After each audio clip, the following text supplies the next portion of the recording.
2009 থেকে 2024 পর্যন্ত গণঅভ্যুত্থানের আগ পর্যন্ত যে সমস্ত মামলা হয়েছে রাজনৈতিক উদ্দেশ্য প্রণোদিত আওয়ামী সরকারের সময়, আমার জানা মতে এখনো তাদের সেই ওসির বিরুদ্ধে কোনো ব্যবস্থা হয়নি।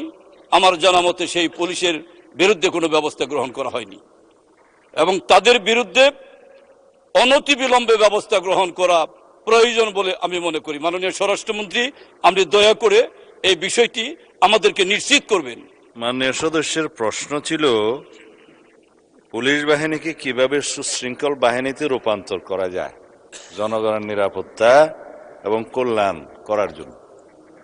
যে প্রশ্ন উত্থাপিত হয়েছে এটা একটা বিশাল রাজনৈতিক প্রশ্ন। আমি আশা করি মাননীয় সদস্য আর কোনোদিন এটা হয়তো একটা নোটিশ আকারে যদি আনেন অথবা প্রশ্নোত্তর পর্বে যদি আপনি প্রশ্ন নিয়ে আসেন, আমি বিস্তারিত লিখিত এবং এখানে বক্তব্য দিতে পারবো।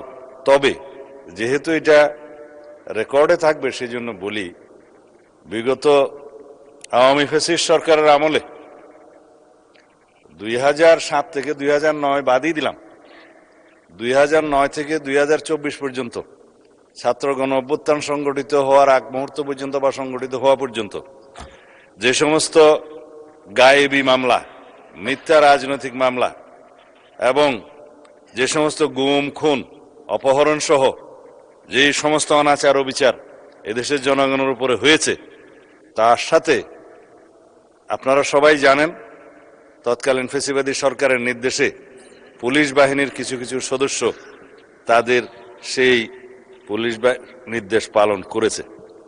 5ই আগস্ট, আপনি 4 আগস্টের কথা বললেন, টাঙ্গাইলের একটি ঘটনা, দুঃখজনক ঘটনার, সেইটি তারই একটি অংশ এবং সে ব্যাপারে মামলা দায়ের করা হয়েছে। তার অগ্রগতি সম্পর্কে যদি বিস্তারিত জানতে চান দয়া করে আরেকদিন একটি নোটিশ আনবেন, আমি সেই স্পেসিফিক মামলা সম্পর্কে আপনাকে অবহিত করতে পারবো।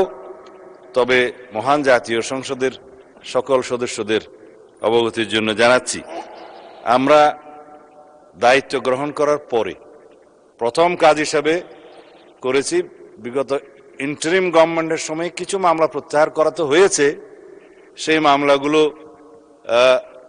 আমরা সরকারি দল, বিরোধী দল সহ অন্যান্য রাজনৈতিক কর্মী, অন্যান্য রাজনৈতিক দল, পেশাজীবী, সাংবাদিক সহ বিভিন্ন শ্রেণী পেশার মানুষের বিরুদ্ধে দায়েরকৃত মিথ্যা কিছু সংখ্যক মামলা প্রত্যাহার করা হয়েছে আবেদনের প্রেক্ষিতে, সেটা যাচাই বাছাই করে।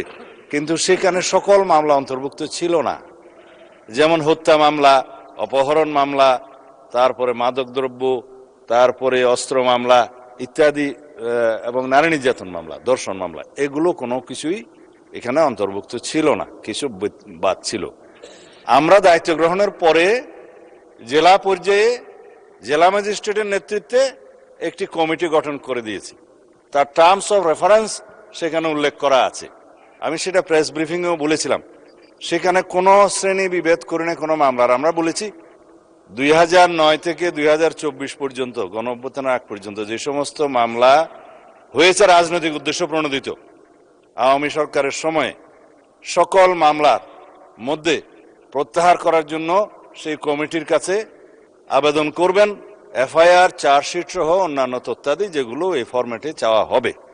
তখন সেই কমিটি স্ক্রুটিনি করে সেটা মন্ত্রণালয়ে প্রেরণ করবেন।